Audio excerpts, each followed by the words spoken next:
Terceiro domingo do tempo da Quaresma ano B. Leitura para 3 de março de 2024 com o tema: Não façais da casa de meu pai casa de comércio. Irmãos e irmãs, ajudem com que estas leituras e estas reflexões possam chegar a mais pessoas, a mais comunidades e a mais famílias. E não deixem de compartilhar. A primeira leitura de Êxodo, capítulo 20, de 1 a 17. Naqueles dias Deus pronunciou estas palavras: Eu sou o Senhor teu Deus que te tirei da terra do Egito, dessa casa de escravidão. Não terás outros deuses perante mim.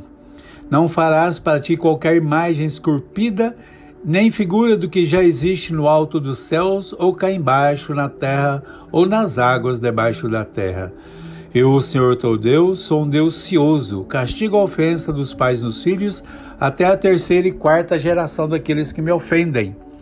Mas uso de misericórdia até a 1000ª geração, para com aqueles que me amam e guardam os meus mandamentos.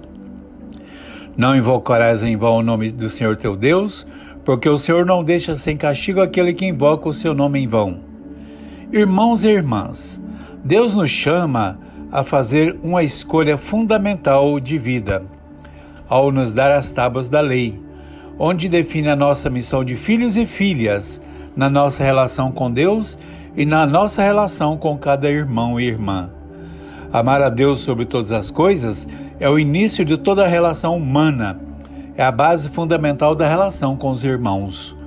O amor deve orientar todas as nossas ações, mas devemos ter cuidado para, em nome do amor, não querer instrumentalizar Deus, não querer fazer de Deus uma forma de manobrar pessoas e políticas em defesa de um projeto pessoal ou de querer ocupar o lugar de Deus na vida das pessoas.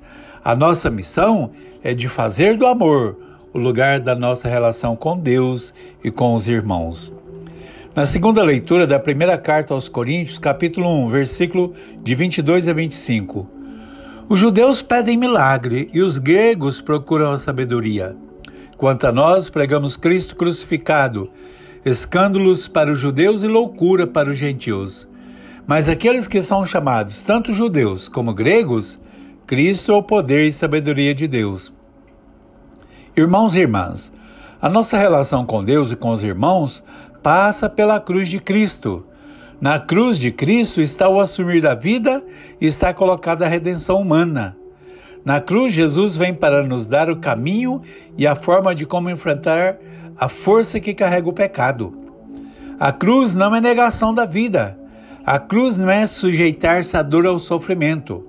A nossa missão é de abraçar a cruz, pois na cruz aprendemos que devemos enfrentar todas as condições geradoras da morte. No Evangelho de João, capítulo 2, versículo de 13 a 25. Estava próxima a Páscoa dos judeus, e Jesus subiu a Jerusalém. Encontrou no templo os vendedores de bois, de ovelhas e de pombas, e os cambistas sentados às bancas. Fez então um chicote de cordas e expulsou-os a todos do templo, com ovelhas e os bois, e deitou por terra o dinheiro dos cambistas e jogou ao chão as mesas. E disse aos que vendiam pombas: Tirai tudo isso daqui, não façais da casa de meu pai casa de comércio. Irmãos e irmãs, no tempo de Jesus, no período da Páscoa, chegava a Jerusalém uma multidão de peregrinos que passava de 100.000, o que praticamente dobrava a população de Jerusalém. Nesse período, o comércio religioso era muito grande e tomava conta das imediações do templo e parte da entrada. Quando Jesus vai entrar no templo, a entrada estava tomada por cambistas. A reação de Jesus ao entrar no templo nos revela de qual situação o povo se encontrava ao ter que entrar nas festividades.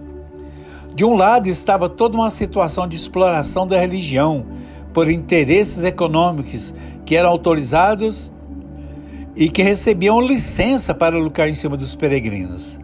Venda de animais para sacrifícios e vários outros produtos destinados à liturgia do templo.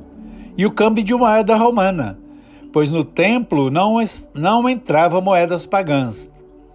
Havia um acordo religioso comercial de tal forma organizado que não podia entrar sem a oferenda para o sacrifício, mesmo que fosse um casal de rolopombas. Jesus revela que a casa de oração não é um mercado. Por outro lado, o povo encontrava uma religião que era para todos, mas só que a religião era para um pequeno grupo seleto. Não havia lugar no templo para os que eram considerados pela elite religiosa como pecadores. Deus era o Deus de todos, mas a condição social onde havia o pecador era outra coisa bem diferente. Os mendigos, os doentes, as prostitutas, os coxos, os cegos e os aleijados, todos esses e mais outros eram da classe denominada inferior.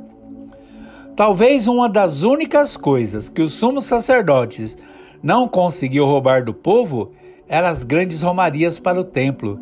Aqui também fica claro que os sacerdotes do templo de hoje rejeitam a caminhada. Eles preferem centralizar tudo nas paróquias ou dioceses, e quem tem que fazer as grandes caminhadas é o povo. Aqui Jesus sinaliza que precisamos de uma nova compreensão do que é ser igreja. Aqui Jesus vem caminhando com o povo desde a Galileia e por vários povoados até chegar em Jerusalém. O templo torna-se agora o corpo de Cristo, e por isso o nosso corpo é templo de Deus. O templo de Deus, que é Jesus, caminha conosco. Irmãos e irmãs, que a graça, o amor e a misericórdia de Deus esteja com todos. Amém.